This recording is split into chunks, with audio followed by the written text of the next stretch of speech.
Welcome back to The Big Picture. Joining me with Spencer Christian is Phil Buth, one of the greats in television, right here from Buffalo. Here we go. One of the people that a lot of people in Buffalo know very well and love, and he was a big part of this area for a long time.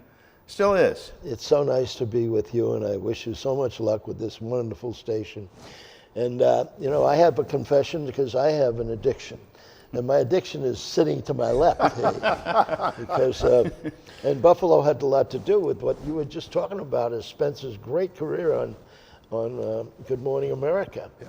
Because when our company bought ABC, we had to divest ourselves of Channel 7, and I had to move to New York.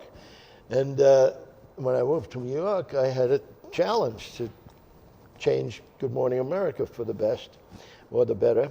And I had some choices to make, and Charlie was one, and I happened to see this delightful guy on the local station doing what he does so well, relates, and he communicates. And I said, I got to get that guy, so how am I going to steal him? So what happened was, we started on a chance.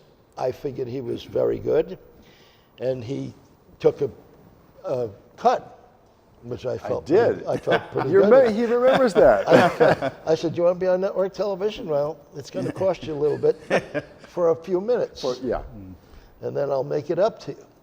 And I think I did, and it has been a magnificent relationship. We have traveled together all over the world, because when the whole show would go there, he and I would get off someplace, and he is a great Epicurean delight. I mean, I never ate as better any time in my life, and throughout all of Europe. I mean, you name it. Yeah, we did. We'd sit there in we Spain, dined in Stockholm. Spain, Yeah. Every place. Madrid. And the olive bowls that would be on the table before we'd even start. And we had such a lot of fun together. Yeah, in Seville, yeah, that's right. It was terrific. Yeah. This is his day. We're throughout Buffalo, trying to get some publicity for a wonderful book, and he ought to reflect on what it was like to join a group that was just starting. Charlie, we kept Joan, and we added Spencer and a half dozen other wonderful people. Yeah. And we managed, after a couple of years, to be #1 for a long time.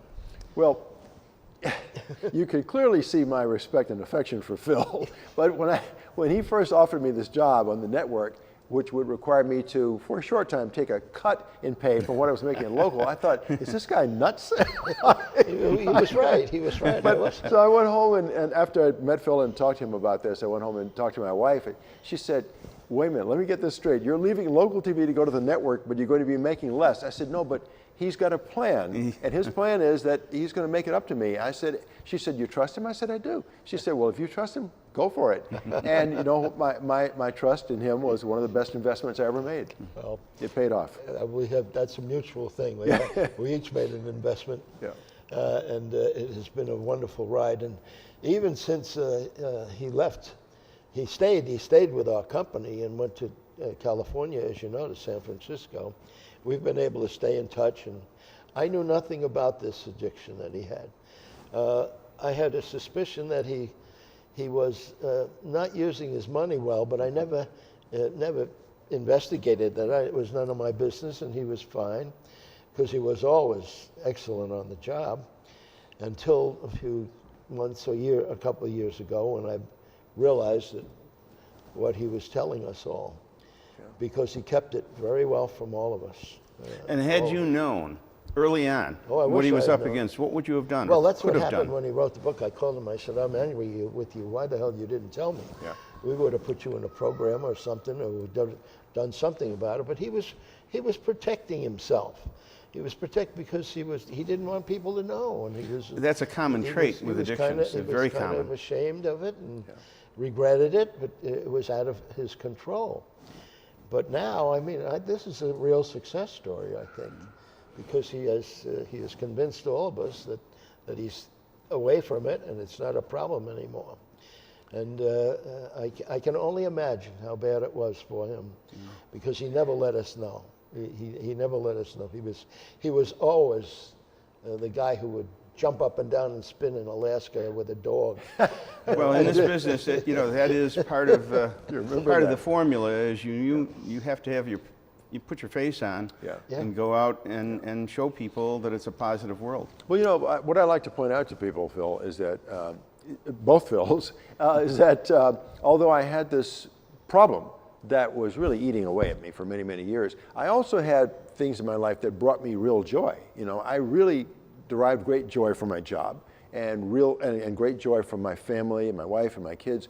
And so those things kind of offset to some extent the pain I was going through with the gambling. Now, because I had this joy that allowed me to maintain my sanity, that may have prolonged the gambling. I might have quit gambling sooner had I not had something else to turn to ease that pain. But my point in telling the story is that when I went on the air every day at Good Morning America, that smile was a real smile. It wasn't a forced smile.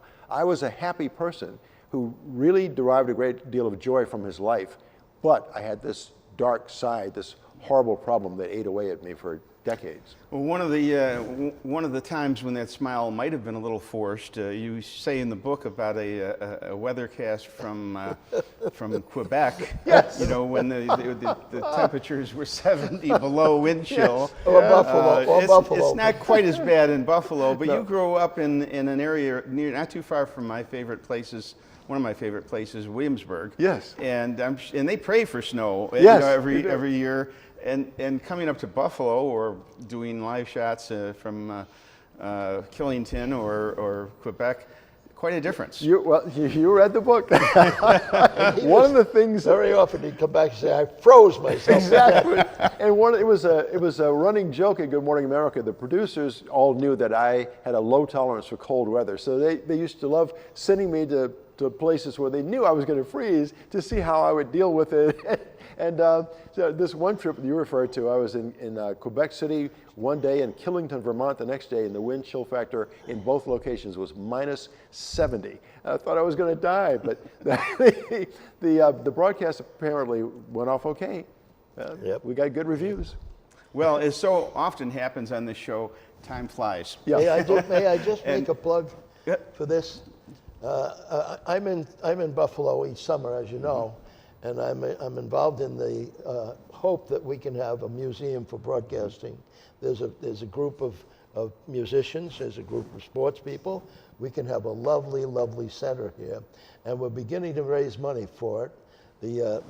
And this is the cap that we're supposed to be wearing all the time. Well, I'll do you one better. I'll tell you what, if you will agree to come back to the show at some point in the not too distant future, we'll dedicate the entire show to the possibility of a museum in Buffalo. You were going to do that anyway. You didn't know it. It takes in the broadcasters, the music, and the Sports Hall of Fame all at once. Absolutely. That would be great. But we were counting on you with that all the time. Okay, very good. It's great to see you. It's great to see you guys. We didn't have nearly enough time to talk about the industry and the way things have changed over the years, but hopefully we'll get an opportunity in the future to do that.